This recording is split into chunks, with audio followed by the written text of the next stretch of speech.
Hi, this is Natalie Wetterauer, and this is my newcomer toolkit presentation. A little bit of background information about my presentation is that I focused mainly on primary grades, so grades K through 3, kindergarten through 3rd grade, because that's my primary focus in school right now. And then I did try and focus on many different languages. I'll explain it if it seems like it's more focused towards Spanish, but a lot of these can be adapted for many languages, but I frequently think of Spanish when I think of my ELL students just because of my background, because I have Mexico on my mind, and because one day I hope to teach in Arizona, which has a high Spanish-speaking population. And then many of my items that I added come from Urshig. Urshig is a great resource for us future students, but some of them I found online and I've kind of adapted a little bit. So the first item I found in Urshig, and these are pocket cubes. And there are many different cards that you can put in the pockets. Some of them have words, some of them just have pictures, some of them focus on colors. But the ones that I put in here focus on words, and some of them have pictures with the words, which are also really helpful. And they also had a lot of games that you could play. There was a paper inside of the packaging that when you pulled it out, you could read all of the different games that you could play, and then it also had tips for creating your own games, which was really cool. And the one game that I really liked was you roll the dice and then the words come up, and whichever ones are on top, you compare them and you say which word would come first in the alphabet. So dog versus net, D comes before N, so dog would come first. But then I also really liked this because some of them didn't have words on them. Some just had pictures. Some just had words. Some had words and pictures. And so I think this is really helpful, especially when your students are growing in their L2, because then you can grow the game with them and they can build on those words. Another resource that I found was called Around Our Community Photo Card Library, and this was also in Urshig, and it had 5 different sections: police station, hospital, fire station, post office, and supermarket. And so the one that I put up here was from the section police station, and it's police car. And so you see the picture on one side of the card, and then you flip it over and you see how you say the word in all of these different languages, which is awesome. And so one thing that I was thinking that you could do with your classroom or with your students is that you could go on a field trip with them to these specific places and say, okay, find the thing that's in the picture on this card. Let's go find it together, and then we'll say the word in your L1 and now in English as well. And that would be really fun. I also found a magnet set in Urshig, and it's super cute. It like folds up so you can sit it up, and it has all of these different magnets. Maybe you've seen some on people's refrigerators and like spelt out words and stuff. It's kind of like that. So it has all of these words that you can place on the pictures and that you can define them. And then on one side, it's Spanish, and on the other side, it's English.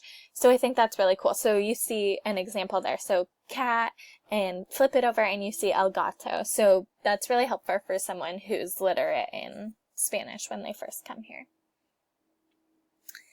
Another resource that I found in Urshig was a sandbox, and I've actually seen this be really helpful for some students, and not just for ELL students or newcomers. It's really helpful just to have in many of your classes for all of your students. And this just helps students calm down. I was in a kindergarten practicum last quarter, and a few students in particular had a hard time being at school for all day long. And so the teacher, when they were acting up, would say, do you need 5 minutes at the sandbox? And they would say yes, and they would just turn around and go straight to the sandbox. And then when they were done, they would come back and join in, and they'd be so much so much more calmed down. And I think this can be really helpful for a newcomer just in that same way of calming down and getting out their anxieties, because I'm sure coming to a new country can make someone really anxious and just stressed out being in this new environment, depending on what they had before and what they have now. It can be really confusing. And so my next one, I also included tactile cards, which can be used with the sandbox, like you see that I did before. But they can also be used in many different ways. So a student can work on these independently, they can work on these with a friend, they can work on these with you, and they can write them out on a piece of paper with a pencil, they can write them on their hand, and it just helps them practice. Okay, you start at the top, you go to the bottom, this is how you write your letters. They can even write them in the air. It's just, these are really helpful when learning letters.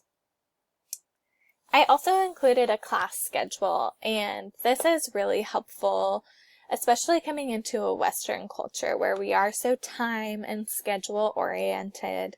And if you've never had that before, that can be a little bit confusing, but coming into a classroom and knowing, okay, this is what times we're going to do things, and it can kind of help students adapt in that way. I know that in our reading recently, we had an author talk about when you are being a culturally responsive teacher, that means including your students' home culture and in background, but also teaching them how to navigate our culture as well at the same time. The dominant culture. And the dominant culture in our society is very time and schedule oriented. Also, primary students just tend to benefit from this, no matter if they're newcomers or ELLs or anything. They just really benefit from having a schedule and knowing what time what thing is going to happen, and we're 5 minutes more for playtime is just helpful. The only thing that I would add to this is I would add the L1 up here. So right next to literacy, I would have that word in there, L1, and then the picture might be larger so they can see it from far away and know, okay, this is what we'll be doing during that literacy time or during music time. That's what that means. So that's helpful if they aren't literate in their L1. I also included some calm down magnets, and this is literally just water, magnets, or a magnet and paper clips in a water bottle. And I got this online, found it on Pinterest, and I think it was from a website called learnpreschool.us. And this is kind of similar to the sandbox in this way, where when a student is just frustrated or anxious or just needs time to themselves, you can say, hey, would you like to go play with the calm down magnet for 5 minutes? And then they can do that for a while and then come back to it. I also have had a lot of help with these books. I love these books. I ask for them for Christmas all the time. And I've read out of these, I've read First Day in the Grapes, or in Grapes.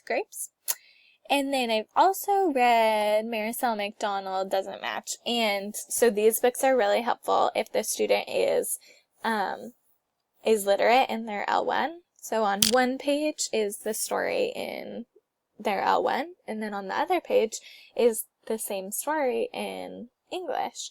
So this is really helpful for those students. And they're also really cute. So I really like this idea. I found this online as well. I found it from tickledpinkinprimary.com.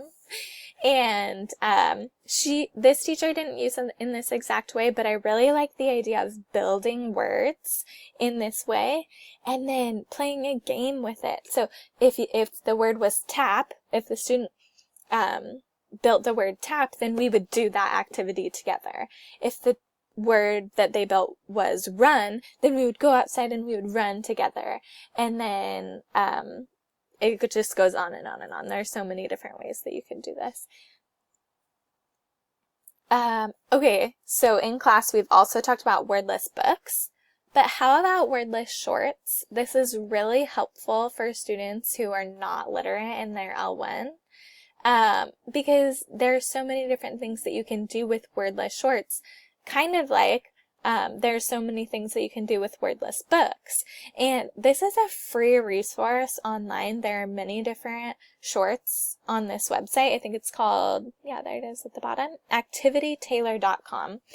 And just search wordless shorts and this will come up. And they're free to watch and they're like less than 2 minutes. And so you can show these to your kiddos, have them draw a picture of what they think happened, or write a book about what they think might happen next. Or if they aren't literate yet in their L1 or their L2, then they can record the story and say back, this is what happens. And that helps with your literacy skills. I just loved that I finally thought of this idea. Okay. Thank you for watching. Sorry, that was my email. Have a great day.